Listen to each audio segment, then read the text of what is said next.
ನಮಸ್ಕಾರ ಆತ್ಮೀಯ ವಿದ್ಯಾರ್ಥಿ ಬಂಧುಗಳೇ, ಈ ವಿಡಿಯೋದಲ್ಲಿ ಸಮಾಜ ವಿಜ್ಞಾನ ಭಾಗ 2 8ನೇ ತರಗತಿ ಸಮಾಜಶಾಸ್ತ್ರ ವಿಭಾಗದಲ್ಲಿ ಬರುವಂತಹ 25ನೇ ಪಾಠ 25th ಲೆಸನ್ ಸಮಾಜದ ಪ್ರಕಾರಗಳು. ಈ ಪಾಠವನ್ನು ಕುರಿತು ಚರ್ಚಿಸೋಣ. ಈ ಅಧ್ಯಾಯದ ಅಧ್ಯಯನದ ನಂತರ ಈ ಕೆಳಗಿನ ಅಂಶಗಳನ್ನು ತಿಳಿಯುವಿರಿ ನೀವೆಲ್ಲರೂ ಸಹ ಪ್ರಿಯ ವಿದ್ಯಾರ್ಥಿ ಮಿತ್ರರೇ. ಫಸ್ಟ್ ಒನ್ ಸಮಾಜದ ವಿವಿಧ ಪ್ರಕಾರಗಳು, ಸೆಕೆಂಡ್ ಒನ್ ವಿವಿಧ ಸಮಾಜದ ಪ್ರಕಾರಗಳ ಗುಣಲಕ್ಷಣಗಳು. ದಯವಿಟ್ಟು ನಮ್ಮ ಯೂಟ್ಯೂಬ್ ಚಾನಲ್ನ ಸಬ್ಸ್ಕ್ರೈಬ್ ಮಾಡಿಕೊಳ್ಳಿ. ಈ ಪಾಠವನ್ನು ಆಗಿ ಹೇಳ್ತಾ ಇದರ ಅರ್ಥವನ್ನು ವಿವರಿಸುತ್ತಾ ಹೋಗ್ತೇನೆ. ನಾವು ಎಲ್ಲ ಕಡೆಯೂ ಒಂದೇ ರೀತಿಯು ಸಮಾಜವನ್ನು ಕಾಣುವುದಿಲ್ಲ. ಜನಜೀವನ, ಸಂಸ್ಕೃತಿ, ಆಚಾರ ವಿಚಾರಗಳು, ಉದ್ಯೋಗ ಮುಂತಾದ ಅಂಶಗಳು ಪ್ರದೇಶದಿಂದ ಪ್ರದೇಶಕ್ಕೆ ಬೇರೆ ಬೇರೆಯಾಗಿರ್ತವೆ. ಅಂದರೆ ನಾವು ಎಲ್ಲ ಕಡೆ ಒಂದೇ ರೀತಿ ಸಮಾಜವನ್ನು ಕಾಣಕ್ಕಾಗ್ತದ? ಡಿಯರ್ ಸ್ಟೂಡೆಂಟ್ಸ್, ಜನಜೀವನದಲ್ಲಿ ವ್ಯತ್ಯಾಸ ಇರ್ತದೆ, ಸಂಸ್ಕೃತಿಯಲ್ಲಿ ವ್ಯತ್ಯಾಸ ಇರ್ತದೆ, ಅವರ ಆಚಾರ ಅಂದರೆ ನಡತೆ ವಿಚಾರಗಳಲ್ಲಿ ಭಿನ್ನತೆ ಇರ್ತದೆ, ಉದ್ಯೋಗ ಅವರು ಮಾಡುವಂಥ ಕೆಲಸಗಳು ಅವುಗಳಲ್ಲೂ ಸಹ ಭಿನ್ನವಾದ ಅಂದರೆ ಡಿಫ್ರೆನ್ಸ್ ಟೈಪ್ ಎಂಪ್ಲಾಯ್ಮೆಂಟ್ ಮಾಡ್ತಾರೆ. ಮುಂತಾದ ಅಂಶಗಳು ಪ್ರದೇಶದಿಂದ ಅಂದರೆ ಒಂದು ಸ್ಥಳದಿಂದ ಇನ್ನೊಂದು ಸ್ಥಳಕ್ಕೆ ಬೇರೆ ಬೇರೆ ಆಗಿರ್ತವೆ. ಉದಾಹರಣೆಗೆ ಗಮನಿಸೋಣ. ಗ್ರಾಮಾಂತರ ಅಂದರೆ ವಿಲೇಜ್. ಪ್ರದೇಶಗಳ ಜನರ ವೇಷಭೂಷಣಗಳನ್ನು ಗಮನಿಸಿ, ಅವರ ಬಟ್ಟೆಗಳನ್ನು ಗಮನಿಸಿ, ದಿನಚರಿಗಳು, ಅವರ ಪ್ರತಿನಿತ್ಯದ ಡೈರಿಯನ್ನು ಗಮನಿಸಿ, ಜೀವನ ಕ್ರಮಗಳನ್ನು ಗಮನಿಸಿ. ಹಾಗೆಯೇ ಮಹಾನಗರಗಳು, ನೀವು ಬಿಗ್ ಸಿಟಿಗೆ ಹೋದಾಗ ಜನರ ಬದುಕಿನ ರೀತಿ ನೀತಿಗಳು ಭಿನ್ನವಾಗಿರುವುದನ್ನು ನಾವು ಗಮನಿಸಬಹುದು. ಹಳ್ಳಿ ಕಡೆ ಒಂಥರ ಜನಜೀವನದ ಲೈಫ್ ಇರ್ತದೆ, ಹಾಗೆ ಸಿಟಿಗೆ ಬಂದಾಗ ಜನಜೀವನದ ಲೈಫು ಇನ್ನೊಂದು ರೀತಿ ಬೇರೆಯಾಗಿರ್ತದೆ. ಅಂದರೆ ಹಳ್ಳಿ ಮತ್ತು ಗ್ರಾಮಾಂತರ ಪ್ರದೇಶಗಳ ಜನಜೀವನದಲ್ಲಿ ವ್ಯತ್ಯಾಸ ಇರ್ತದೆ. ಹಳ್ಳಿಗಳಲ್ಲಿ ಕಂಡುಬರುವ ಚಿತ್ರ ಪೇಟೆ ಪಟ್ಟಣಗಳಲ್ಲಿ ಕಂಡುಬರುವುದಿಲ್ಲ. ನೀವು ಜನರಲಿ ಆಗಿ ಹೋಗಿ ಹಳ್ಳಿಗೆ ವಿಸಿಟ್ ಮಾಡಿ, ಅಲ್ಲಿನ ಹಳ್ಳಿಯ ಜನರ ಜನಜೀವನ ಅವರ ಚಿತ್ರವನ್ನು ಗಮನಿಸಿ. ಪೇಟೆ ಪಟ್ಟಣ ಸಿಟಿಗಳಿಗೆ ಬಂದಾಗ ಅದಿರ್ತದ? ಖಂಡಿತ ಇರುವುದಿಲ್ಲ. ನಗರಗಳಲ್ಲಿ ಕಾಣುವ ಕಟ್ಟಡಗಳು, ನೀವು ಸಿಟಿಗೆ ಬಂದಾಗ ದೊಡ್ಡ ದೊಡ್ಡ ಬಿಲ್ಡಿಂಗ್ಗಳು ನೋಡ್ತೀರಾ, ಹಳ್ಳಿಗಳಲ್ಲಿ ಕಾಣುವುದಿಲ್ಲ. ಹಳ್ಳಿಗಳಲ್ಲಿ ಇಂಥ ಕಟ್ಟಡಗಳನ್ನು ಕಾಣುವುದಿಲ್ಲ. ಆದರೆ ಇಂದಿನ ಸನ್ನಿವೇಶಗಳಲ್ಲಿ ಹಳ್ಳಿಗಳಲ್ಲೂ ಸಹ ಚಿಕ್ಕ ಚಿಕ್ಕ ಕಟ್ಟಡಗಳನ್ನು ಕಟ್ತಾ ಇದ್ದಾರೆ, ಅದನ್ನು ನಾವು ಗಮನಿಸಬಹುದು. ನೀವು ಹಳ್ಳಿಗೆ ಹೋದಾಗ ನೋಡಿ. ಅಂದರೆ ಸಮಾಜವನ್ನು ಅದರ ಸ್ವರೂಪದ ಆಧಾರದ ಮೇಲೆ ವಿವಿಧ ಬಗೆಗಳಲ್ಲಿ ವರ್ಗೀಕರಿಸಲು ಸಾಧ್ಯ ಅಂದರೆ ಕ್ಲಾಸಿಫಿಕೇಶನ್ ಮಾಡಲು ಸಾಧ್ಯವಾಗ್ತದೆ. ಜನರ ಪ್ರಧಾನ ಉದ್ಯೋಗ ಮತ್ತು ಚಟುವಟಿಕೆಗಳ ಆಧಾರದ ಮೇಲೆ ಮಾಡಬಹುದಾದ ವರ್ಗೀಕರಣ ಹೀಗಿದೆ. ಜನರು ಮಾಡುವಂತಹ ಮುಖ್ಯವಾದ ಉದ್ಯೋಗ ಅಂದರೆ ಎಂಪ್ಲಾಯ್ಮೆಂಟ್ ಮತ್ತು ಚಟುವಟಿಕೆ, ಅವರ ಆಕ್ಟಿವಿಟೀಸ್, ಅವುಗಳ ಆಧಾರದ ಮೇಲೆ ಬೇಸಿಕಲಿ ಈ ಉದ್ಯೋಗದ ಆಧಾರದ ಮೇಲೆ ವರ್ಗೀಕರಣ ಮಾಡೋದು ಈ ರೀತಿ ಇದೆ. ಫಸ್ಟ್ ಒನ್ ಬೇಟೆಯಾಡುವ ಮತ್ತು ಆಹಾರ ಸಂಗ್ರಹಿಸುವ ಸಮಾಜಗಳು, ಸೆಕೆಂಡ್ ಒನ್ ಪಶುಪಾಲನಾ ಸಮಾಜ, ಥರ್ಡ್ ಒನ್ ಕೃಷಿ ಸಮಾಜ, ಫೋರ್ತ್ ಒನ್ ಕೈಗಾರಿಕಾ ಸಮಾಜ. ಈಗ ನಾವು ಫಸ್ಟ್ ಒನ್ ಮೊದಲನೆಯದಾದ ಬೇಟೆಯಾಡುವ ಅಥವಾ ಆಹಾರ ಸಂಗ್ರಹಿಸುವ ಸಮಾಜದ ಬಗ್ಗೆ ತಿಳಿದುಕೊಳ್ಳೋಣ. ಇದು ಮಾನವ ಸಮಾಜದಲ್ಲಿ ಅತ್ಯಂತ ಪ್ರಾಚೀನ ಮತ್ತು ಸರಳವಾದ ಸಮಾಜವಾಗಿದೆ. ಇದು ಮನುಷ್ಯ ಉಗಮ ಆಗ್ತಾನಲ್ಲ, ಹುಟ್ಟಿನಿಂದ ಮನುಷ್ಯ, ಅಂದಿನಿಂದ ಈ ಸಮಾಜವು ಅತ್ಯಂತ ಪ್ರಾಚೀನ ಏನ್ಸಿಯಂಟ್ ಮತ್ತು ಸರಳ ಸಿಂಪಲ್ ಸೊಸೈಟಿ ಆಗಿದೆ. ಯಾವುದಪ್ಪ ಅಂದರೆ ಬೇಟೆಯಾಡುವ ಮತ್ತು ಆಹಾರ ಸಂಗ್ರಹಿಸುವ ಸಮಾಜ. ಈ ಸಮಾಜವು ಬಹಳ ಚಿಕ್ಕದಾಗಿದ್ದು ಕೆಲವೇ ಮಂದಿ ಜನರನ್ನು ಒಳಗೊಂಡಿದ್ದು ಸಂಚಾರಿ ಸ್ವರೂಪದ ಜೀವನ ಶೈಲಿಯನ್ನು ಹೊಂದಿದೆ. ಈ ಸಮಾಜ ಇದೆಯಲ್ಲ, ಕೆಲವೇ ಮಂದಿ ಅಂದರೆ ಜನ ಅಂತ ಆಗ್ತದೆ. ಕೆಲವೇ ಮಂದಿ ಜನರನ್ನ ಒಳಗೊಂಡಿದ್ದು ಸಂಚಾರಿ, ಅವರು ಯಾವಾಗಲೂ ಸಹ ಒಂದು ಪ್ರದೇಶದಿಂದ ಇನ್ನೊಂದು ಪ್ರದೇಶಕ್ಕೆ ಹೋಗಿ ಜೀವನ ಮಾಡುವಂಥ ಸ್ವರೂಪದ ಶೈಲಿ ಇವರದಾಗಿದೆ. ಇವರು ಉಪಯೋಗಿಸುವ ಆಯುಧಗಳು ಯಾವ್ಯಾವಪ್ಪ ಅಂದರೆ ಕಲ್ಲಿನಿಂದ ಮಾಡಿದ ಕೊಡಲಿ, ಈಟಿ, ಚೂರಿ. ನೋಡಿ, ಕೊಡಲಿ, ಈಟಿ, ಚೂರಿ ಈ 3 ಆಯುಧಗಳನ್ನು ಕಲ್ಲಿನಿಂದ ಮಾಡಿರ್ತಾರೆ. ಬೇಟೆಯಾಡುವ ಮತ್ತು ಆಹಾರ ಸಂಗ್ರಹಿಸುವ ಸಮಾಜ. ಈ ಜನರು ತಮ್ಮ ಅಸ್ತಿತ್ವಕ್ಕಾಗಿ, ತಮ್ಮ ಉಗಮಕ್ಕಾಗಿ, ತಮ್ಮ ಜೀವನೋಪಾಯಕ್ಕಾಗಿ ಕಾಡು ಪ್ರಾಣಿಗಳನ್ನು ಬೇಟೆಯಾಡುತ್ತಾರೆ ಹಾಗೂ ಪ್ರಕೃತಿ ಸಹಜವಾಗಿ ಬೆಳೆದಿರುವ ಹಣ್ಣುಗಳು, ಬೀಜಗಳು, ಗೆಡ್ಡೆ ಗೆಣಸುಗಳು, ತರಕಾರಿಗಳನ್ನು ಸಂಗ್ರಹಿಸುತ್ತಾರೆ. ಬೇಟೆಯಾಡುವಾಗ ಆಹಾರ ಸಂಗ್ರಹಿಸುವ ಸಮಾಜದ ಆಹಾರ ಪದಾರ್ಥಗಳು, ಅವರು ತಿನ್ನುವಂತಹ ಆಹಾರ ಪದಾರ್ಥಗಳೆಂದರೆ ಹಣ್ಣುಗಳು, ಬೀಜಗಳು, ಗೆಡ್ಡೆ ಗೆಣಸು, ತರಕಾರಿ. ಆದರೆ ಇವರಲ್ಲಿರುವಂತಹ ಒಂದು ವಿಶೇಷ ಗುಣ ಏನು ಅಂದರೆ ಸಂಪತ್ತನ್ನು ಸಂಪಾದಿಸುವ ಒಲವು ಇವರಿಗಿಲ್ಲ. ಇವರು ಆಸ್ತಿ ಮಾಡಬೇಕು, ಐಶ್ವರ್ಯ ಮಾಡಬೇಕು, ಚಿನ್ನ ವಜ್ರ ವೈಡೂರ್ಯವನ್ನು ಕೂಡಿಡಬೇಕು, ಅದೇ ರೀತಿ ಜಮೀನು ತಗೋಬೇಕು, ಬಿಲ್ಡಿಂಗ್ಗಳು ಕಟ್ಟಬೇಕು ಅನ್ನೋ ಒಲವು ಇವರಿಗಿರುವುದಿಲ್ಲ. ಹಂಚಿಕೊಂಡು ಎಲ್ಲರೂ ಸಹ ಸೇರ್ ಮಾಡಿಕೊಂಡು ಬದುಕುವುದು ಇವರ ರೀತಿಯಾಗಿದೆ. ಬೇಟೆಯಾಡುವ ಹಾಗೂ ಆಹಾರ ಸಂಗ್ರಹಿಸುವ ಸಮಾಜದ ಗುಣಲಕ್ಷಣಗಳು. ಫಸ್ಟ್ ಒನ್, ಈ ಸಮಾಜವು ಬಹಳ ಚಿಕ್ಕದಾದ ಹಾಗೂ ಅಲ್ಲಲ್ಲಿ ಚದುರಿದ ಮಾನವ ಸಮೂಹಗಳನ್ನು ಒಳಗೊಂಡಿದೆ. ಇವುಗಳು ಒಟ್ಟು ಸದಸ್ಯರು 40 ಅಥವಾ 50ಕ್ಕಿಂತ ಹೆಚ್ಚಾಗಿ ಇರಲು ಸಾಧ್ಯವಿಲ್ಲ. ಮೊದಲನೇ ಗುಣಲಕ್ಷಣ, ಈ ಸಮಾಜ ಬಹಳ ಚಿಕ್ಕದಾಗಿರ್ತದೆ, ಅಲ್ಲಲ್ಲಿ ಚೆದರಿರ್ತದೆ, ಮಾನವ ಸಮೂಹ ಮನುಷ್ಯರ ಗುಂಪುಗಳನ್ನು ಒಳಗೊಂಡಿದೆ. ಇವರ ಒಟ್ಟು ಸದಸ್ಯರು 40ರಿಂದ 50ಕ್ಕೆ ಮೀರಿರುವುದಿಲ್ಲ. ಎರಡನೇದು, ಈ ಸಮಾಜಗಳು ಸದಾ ಚಲಿಸುತ್ತಲೇ ಇರುವುದರಿಂದ ಒಂದು ಪ್ರದೇಶದ ಆಹಾರ ಬರಿದಾದಾಗ ಇನ್ನೊಂದು ಕಡೆ ಅದನ್ನು ಹುಡುಕಿಕೊಂಡು ಹೋಗುವುದು ಅನಿವಾರ್ಯ. ಈ ಸಮಾಜ ಇದೆಯಲ್ಲ ಸದಾ ಯಾವಾಗಲೂ ಚಲಿಸ್ತಲೇ ಇರ್ತವೆ. ಒಂದು ಪ್ರದೇಶದಿಂದ ಇನ್ನೊಂದು ಪ್ರದೇಶಕ್ಕೆ ಹೋಗಿ ಅಲ್ಲಿ ಆಹಾರವನ್ನು ಹುಡುಕೊಂಡು ತಿಂತಾ ಇರ್ತಾರೆ. ಅಲ್ಲಿ ಆಹಾರ ಖಾಲಿ ಆದಾಗ ಇನ್ನೊಂದು ಕಡೆ ಆಹಾರ ಪದಾರ್ಥಗಳನ್ನು ಹುಡುಕಿಕೊಂಡು ಹೋಗುವುದು ಬೇಟೆಯಾಡುವ ಹಾಗೂ ಆಹಾರ ಸಂಗ್ರಹಿಸುವ ಸಮಾಜದ ಗುಣವಾಗಿದೆ. ಮೂರನೆಯದು, ಇಲ್ಲಿ ಸಂಪತ್ತನ್ನು ಸಂಗ್ರಹಿಸುವ ಬಲವಾದ ಇಚ್ಛೆ ಕಾಣಿಸದು. ಸಂಪತ್ತಿನ ಕಲ್ಪನೆಯು ಈ ಸಮಾಜದಲ್ಲಿ ಕಂಡುಬರುವುದಿಲ್ಲ. ಲಭ್ಯವಿರುವ ಆಹಾರವನ್ನು ಇತರರೊಂದಿಗೆ ಹಂಚಿಕೊಳ್ಳುತ್ತಾರೆ. ಬೇಟೆಯಾಡುವ ಹಾಗೂ ಆಹಾರ ಸಂಗ್ರಹಿಸುವ ಸಮಾಜದ ಮೂರನೇ ಗುಣಲಕ್ಷಣ, ಇಲ್ಲಿ ಈ ಸಮಾಜದವರು ಸಂಪತ್ತನ್ನು, ಆಗಲೇ ಹೇಳಿದ್ದೀನಿ, ಸಂಪತ್ತು ಅಂದರೆ ಆಸ್ತಿ, ಐಶ್ವರ್ಯ, ವಜ್ರ ವೈಡೂರ್ಯ, ಜಮೀನು ತಗೋಬೇಕು, ಕಟ್ಟಡಗಳು ಬಿಲ್ಡಿಂಗ್ಗಳು ಕಟ್ಟಬೇಕು, ವಾಹನಗಳನ್ನು ತೆಗೆದುಕೊಳ್ಳಬೇಕು, ಈ ರೀತಿ ಆಸೆ ಆಕಾಂಕ್ಷೆಗಳಿರ್ತವೆ. ಅಂತಹ ಸಮಾಜ ಇದೆಲ್ಲ. ಸಂಪತ್ತಿನ ಕಲ್ಪನೆಯು ಈ ಸಮಾಜದಲ್ಲಿ ಕಂಡುಬರುವುದಿಲ್ಲ. ನಾವು ಸಂಪತ್ತನ್ನು ಕೂಡಿಡಬೇಕು, ನಮ್ಮ ಮಕ್ಕಳು ಮರಿ ಮೊಮ್ಮಕ್ಕಳಿಗೆನ್ನ ಬುದ್ಧಿಯವರಿಗೆ ಇರುವುದಿಲ್ಲ. ಲಭ್ಯವಿರುವ ಎಲ್ಲಿ ಆಹಾರ ದೊರಕುತ್ತದೋ ಅಲ್ಲಿ ಆಹಾರವನ್ನು ಇತರರೊಂದಿಗೆ ಹಂಚಿಕೊಂಡು ಊಟ ಮಾಡ್ತಾರೆ.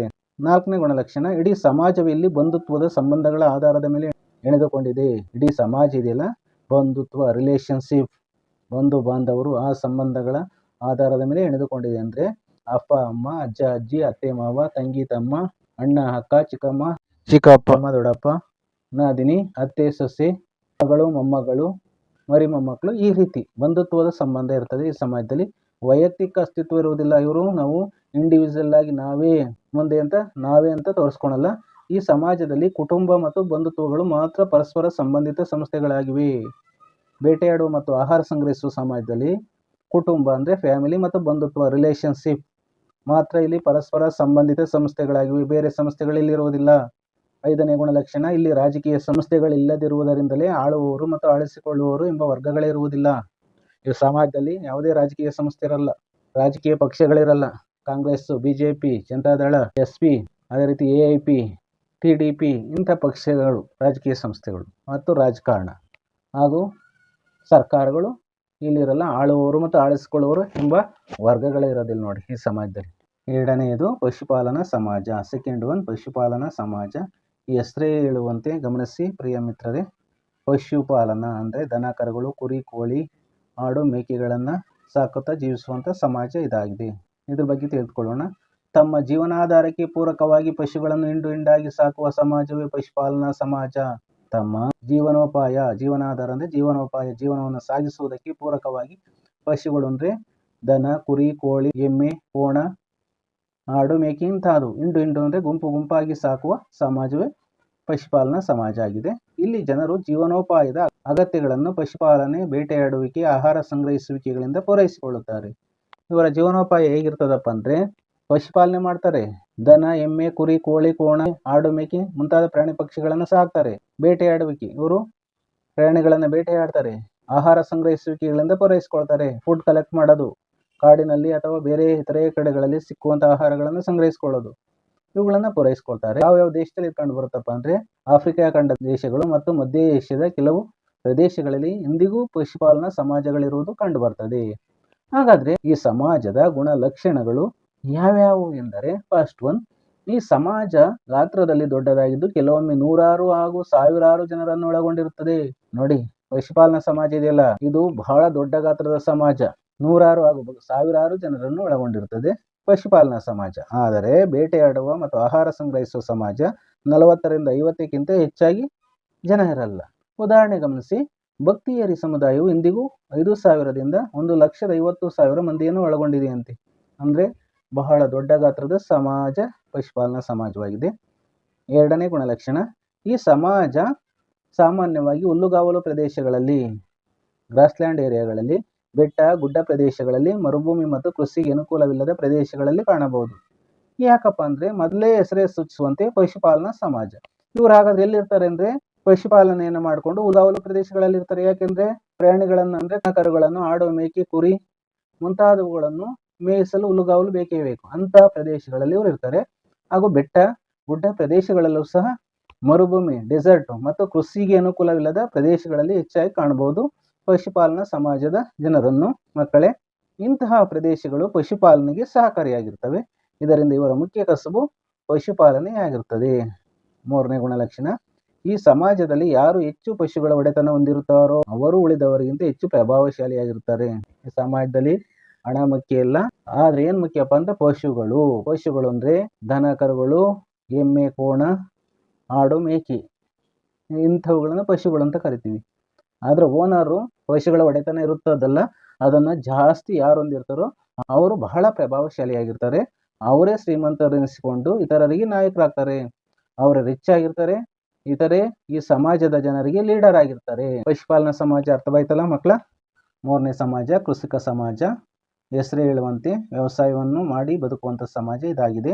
ಬೇಸಾಯವನ್ನು ಅವಲಂಬಿಸಿ ಬದುಕುವ ಸಮಾಜವನ್ನು ಕೃಷಿಕ ಸಮಾಜ ಎನ್ನುತ್ತಾರೆ. ಬೇಸಾಯ ಅಂದ್ರೆ ವ್ಯವಸಾಯವನ್ನ ಅವಲಂಬಿಸಿ ಡಿಪೆಂಡ್ ಅಪಾನ್ ದಿ ಅಗ್ರಿಕಲ್ಚರ್ ಬದುಕುವ ಸಮಾಜವನ್ನು ಕೃಷಿಕ ಸಮಾಜ ಎನ್ನುತ್ತಾರೆ. ಕೃಷಿಗೆ ಪ್ರಾಣಿ ಮತ್ತು ನೇಗಿಲನ್ನು ಬಳಸುತ್ತಾರೆ. ಇವರು ಕೃಷಿಯನ್ನು ಮಾಡುವುದಕ್ಕೆ ಪ್ರಾಣಿ ಅಂದ್ರೆ ದನ, ಎತ್ತು, ಎಮ್ಮೆ, ಕೋಣಗಳನ್ನ ಬಳಸ್ತಾರೆ. ಹಾಗೂ ನೇಗಿಲು ನೀವು ನೋಡಿದಿರಲ್ಲ, ಆ ನೇಗಿಲನ್ನ ಬಳಸ್ತಾರೆ. ನೇಗಿಲಿನ ಚಿತ್ರ ನೋಡಿ. ಹಾಗಾದ್ರೆ ಕೃಷಿಕ ಸಮಾಜದ ಗುಣಲಕ್ಷಣಗಳು. ಫಸ್ಟ್ ಒನ್, ಸಾಮಾನ್ಯ ಶಕ ಪೂರ್ವ 3000 ಸುಮಾರಿಗೆ ನೇಗಿಲ ಸಂಶೋಧನೆಯೊಂದಿಗೆ ಕೃಷಿ ಕ್ರಾಂತಿ ಆರಂಭಗೊಂಡಿತು. ಇದರೊಂದಿಗೆ ಆಹಾರದ ಉತ್ಪಾದನೆಯು ಹೆಚ್ಚಾಯಿತು. ಈ ನೇಗಿಲನ್ನು ಎಳೆಯಲು ಪ್ರಾಣಿಶಕ್ತಿಯನ್ನು ಬಳಸಲು ಪ್ರಾರಂಭವಾದಾಗಲಂತೂ ಆಹಾರ ಉತ್ಪಾದನೆ ಇನ್ನಷ್ಟು ಹೆಚ್ಚಾಗ್ತದೆ. ಡಿಯರ್ ಸ್ಟೂಡೆಂಟ್ಸ್, ಎರಡನೇದು, ಕೃಷಿಕ ಸಮಾಜದಲ್ಲಿ ಬೇಸಾಯವು ಪ್ರಮುಖ ಉದ್ಯೋಗವಾಗಿದೆ. ಇವರ ಮುಖ್ಯವಾದ ಅಂದ್ರೆ ಪ್ರಧಾನವಾದ ಉದ್ಯೋಗ ಬೇಸಾಯ ಅಂದ್ರೆ ವ್ಯವಸಾಯ, ಕೃಷಿ.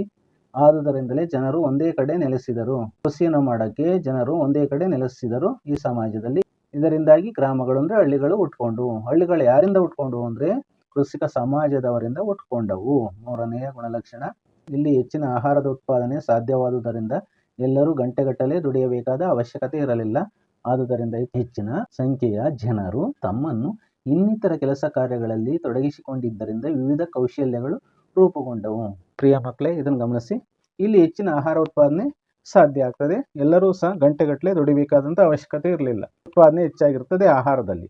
ಆದುದರಿಂದ ಹೆಚ್ಚಿನ ಸಂಖ್ಯೆಯ ಜನರು ತಮ್ಮನ್ನು ಇನ್ನಿತರ ಕೆಲಸ ಕಾರ್ಯಗಳಲ್ಲಿ, ಬೇರೆ ಕೆಲಸ ಕಾರ್ಯಗಳಲ್ಲಿ ತೊಡಗಿಸ್ಕೊಂಡ್ರು. ಅದರಿಂದ ವಿವಿಧ ಕೌಶಲ್ಯಗಳು ರೂಪುಗೊಂಡವು. ಕೌಶಲ್ಯಗಳು ಅಂದ್ರೆ ಬಡಗಿ ಕೆಲಸ, ಕಾರ್ಪೆಂಟರ್ ಕೆಲಸ, ಗಾರೆ ಕೆಲಸ, ಬಿಲ್ಡಿಂಗ್ ಕಟ್ಟೋದು, ಬುಟ್ಟಿ ಎಣೆಯುವುದು, ಚಾಪೆ ಎಣೆಯುವುದು, ಅಡಿಕೆ ಮಾಡುವುದು, ಇವೆಲ್ಲ ಕೌಶಲ್ಯದ ಕೆಲಸಗಳಾಗಿದ್ದು ಇವು ರೂಪುಗೊಂಡು. ಈ ಪಾಠದ ಕೊನೆಯ ಸಮಾಜ, ನಾಲ್ಕನೆಯದು ಕೈಗಾರಿಕಾ ಸಮಾಜ. ವಿಜ್ಞಾನ ಮತ್ತು ತಂತ್ರಜ್ಞಾನವನ್ನು ಬಳಸಿ ವಸ್ತುವನ್ನು ತಯಾರಿಸುವ ಕೈಗಾರಿಕೆಗಳನ್ನು ಅವಲಂಬಿಸಿ ಬದುಕುವ ಸಮಾಜವನ್ನು ಕೈಗಾರಿಕಾ ಸಮಾಜ ಎಂದು ಕರೆಯಲಾಗ್ತದೆ. ಕೈಗಾರಿಕಾ ಸಮಾಜ ಅಂದ್ರೆ ವಿಜ್ಞಾನ ಮತ್ತು ತಂತ್ರಜ್ಞಾನ, ಸೈನ್ಸ್ ಅಂಡ್ ಟೆಕ್ನಾಲಜಿ. ಇವತ್ತಿರುವಂತ ಸೈನ್ಸ್ ಮತ್ತು ಟೆಕ್ನಾಲಜಿಯನ್ನು ಬಳಸಿ ಜೀವನ ಮಾಡ್ತಾ ಇದಾರಲ್ಲ, ಅಂತ ಸಮಾಜವೇ ಕೈಗಾರಿಕಾ ಸಮಾಜ. ಅಂದ್ರೆ ವಿಜ್ಞಾನ ಮತ್ತು ತಂತ್ರಜ್ಞಾನವನ್ನು ಬಳಸಿ ವಸ್ತುಗಳನ್ನು ತಯಾರಿಸುವ ಕೈಗಾರಿಕೆಗಳನ್ನು ಅವಲಂಬಿಸಿ, ಫ್ಯಾಕ್ಟರಿಗಳು, ಇಂಡಸ್ಟ್ರೀಸ್, ಅವುಗಳನ್ನು ಅವಲಂಬಿಸಿ ಬದುಕುವ ಸಮಾಜವನ್ನು ಕೈಗಾರಿಕಾ ಸಮಾಜ ಎಂದು ಕರೆಯಲಾಗ್ತದೆ. ನೀವು ಕೈಗಾರಿಕೆಗಳನ್ನು ನೋಡಿ, ಅನೇಕ ಕೈಗಾರಿಕಾ ಪ್ರದೇಶಗಳಿಗೆ ಭೇಟಿ ಕೊಡಿ. ಅಲ್ಲಿ ಕೈಗಾರಿಕೆಗಳನ್ನು ಗಮನಿಸಿ. ಅಲ್ಲಿ ಕಾರ್ಮಿಕರು ಕೆಲಸವನ್ನು ಮಾಡುತ್ತಿರ್ತಾರೆ. ಆ ಕೆಲಸವನ್ನು ಅವಲಂಬಿಸಿ ಜೀವನವನ್ನು ಮಾಡುವಂತ ಸಮಾಜವೇ ಕೈಗಾರಿಕಾ ಸಮಾಜ ಆಗಿದೆ. ಈ ಸಮಾಜದ ಗುಣಲಕ್ಷಣಗಳು. ಕೈಗಾರಿಕಾ ಸಮಾಜದ ಗುಣಲಕ್ಷಣಗಳು. ಫಸ್ಟ್ ಒನ್, ಹೊಸ ಶೋಧಗಳು ಸಾಮಾಜಿಕ ಪರಿವರ್ತನೆಯನ್ನೇ ಸೃಷ್ಟಿಸಿದವು. ಅಭಿಯಂತ್ರ, ಆಂತರಿಕ ದಹನಯಂತ್ರ, ವಿದ್ಯುತ್ ಶಕ್ತಿ, ಅಣುಶಕ್ತಿ ಮುಂತಾದವು ಬಹು ವ್ಯಾಪಕ ಸ್ವರೂಪದ ಸಾಮಾಜಿಕ ಹಾಗೂ ಆರ್ಥಿಕ ಪರಿವರ್ತನೆ ತಂದಿವೆ ಮತ್ತು ತರುತ್ತಲಿವೆ. ನವೇಡೇಸ್ ಪ್ರೆಸೆಂಟ್ ನಡೀತಿರೋದೇ ಇದೆ. ಹೊಸ ಶೋಧಗಳು ಹುಡುಕ್ತಿರೋದು. ಶೋಧ ಅಂದ್ರೆ ಹುಡುಕುವುದು, ಹೊಸದನ್ನು ಹುಡುಕುವುದು. ಸಾಮಾಜಿಕ ಪರಿವರ್ತನೆ, ಸೋಷಿಯಲ್ ಚೇಂಜಸ್ನ ಸೃಷ್ಟಿಸಿದವು. ಮನುಷ್ಯಗೆ ಎಷ್ಟು ಚೇಂಜ್ ಆಗಿದ್ದಾನೆ ಗಮನಿಸಿ. ಅದಕ್ಕೆ ಮೂಲ ಕಾರಣ ಅಭಿಯಂತ್ರ, ಇಂಗ್ಲೆಂಡಲ್ಲಿ ಕಂಡುಹಿಡಿತಾರೆ ಇದನ್ನ. ಆಂತರಿಕ ದಹನಯಂತ್ರ, ವಿದ್ಯುತ್ ಶಕ್ತಿ, ಕರೆಂಟ್ ನೀವು ನೋಡಿದಿರಲ್ಲ, ಎಲೆಕ್ಟ್ರಿಸಿಟಿ, ಅಣುಶಕ್ತಿ ಮುಂತಾದವು. ಅಣುಶಕ್ತಿ ಅಂದ್ರೆ ವಿಕಿರಣಶೀಲ ಮೂಲ ವಸ್ತುಗಳಾದ ಯುರೇನಿಯಂ, ಥೋರಿಯಂ, ಬೆರಿಲಿಯಂ ಮುಂತಾದ ಅಣು ವಿಕಿರಣ ಮೂಲ ವಸ್ತುಗಳಿಂದ ಅಣುಶಕ್ತಿಯನ್ನು ತಯಾರಿಸ್ತಾರೆ. ಮುಂತಾದವು ಬಹು ವ್ಯಾಪಕ, ಬಹಳ ವಿಸ್ತಾರವಾದ ಸ್ವರೂಪದ ಸಾಮಾಜಿಕ ಹಾಗೂ ಆರ್ಥಿಕ ಪರಿವರ್ತನೆ, ಸಾಮಾಜಿಕವಾಗಿ ಹಾಗೂ ಆರ್ಥಿಕವಾಗಿ ಬದಲಾವಣೆಯನ್ನ ತಂದಿದೆ ಮತ್ತು ತರುತ್ತಲಿವೆ. ಮುಂದೆ ಸಹ ತರ್ತವೆ ಬದಲಾವಣೆಗಳನ್ನ. ಎರಡನೆಯದು, ಕೈಗಾರಿಕೆಗಳನ್ನು ಸ್ಥಾಪಿಸಿರುವ ನಗರಗಳಿಗೆ ಉದ್ಯೋಗ ಹುಡುಕಿಕೊಂಡು ಜನ ವಲಸೆ ಬರುತ್ತಾರೆ. ಆದುದರಿಂದಾಗಿ ಜನಸಂಖ್ಯೆಯ ಪ್ರಮಾಣ ಜಾಸ್ತಿ ಆಗುತ್ತದೆ. ಕೈಗಾರಿಕೆಗಳನ್ನು ಎಲ್ಲಿ ಸ್ಥಾಪಿಸಿರ್ತಾರೆ, ಯಾವ ಪ್ರದೇಶದಲ್ಲಿ ಹೆಚ್ಚು ಸ್ಥಾಪಿಸಿರ್ತಾರೋ ಅಂತಹ ನಗರಗಳಿಗೆ ಉದ್ಯೋಗ ಹುಡುಕಿಕೊಂಡು ಗ್ರಾಮೀಣ ಪ್ರದೇಶದಿಂದ, ಕೆಲವು ಚಿಕ್ಕ ನಗರಗಳಿಂದ ಜನ ವಲಸೆ ಬರ್ತಾರೆ ಆ ಪ್ರದೇಶಗಳಿಗೆ. ಆದುದರಿಂದ ಕೈಗಾರಿಕೆಗಳನ್ನು ಸ್ಥಾಪಿಸಿರುವ ನಗರಗಳಲ್ಲಿ ಜನಸಂಖ್ಯೆಯ ಪ್ರಮಾಣ ಜಾಸ್ತಿ ಆಗುತ್ತದೆ. ನೀವು ಬೆಂಗಳೂರು ನೋಡಿ, ಕೋಲ್ಕತ್ತಾ ನೋಡಿ, ದೆಹಲಿ ಗಮನಿಸಿ, ಮುಂಬೈ ಗಮನಿಸಿ. ಹಾಗೆಯೇ ನೀವು ವಿದೇಶಗಳಿಗೆ ಹೋದಾಗ ನ್ಯೂಯಾರ್ಕ್ ಗಮನಿಸಿ, ಲಂಡನ್ ಗಮನಿಸಿ, ಚೀನಾದ ಬೀಜಿಂಗ್ ಗಮನಿಸಿ, ಟೋಕಿಯೋ ಗಮನಿಸಿ, ಹಾಗೆ ಶಾಂಘೈ ಗಮನಿಸಿ, ಆ ಎಲ್ಲಾ ಪ್ರದೇಶಗಳಲ್ಲಿ ಜನಸಂಖ್ಯೆಯ ಪ್ರಮಾಣ ಜಾಸ್ತಿ ಇದೆ. ಮೂರನೆಯದು, ಕೈಗಾರಿಕೆಗಳನ್ನು ನಡೆಸಲು ಶ್ರಮ ವಿಭಜನೆ ಅಗತ್ಯ. ಶ್ರಮ ವಿಭಜನೆ ಅಂದ್ರೆ ಏನು?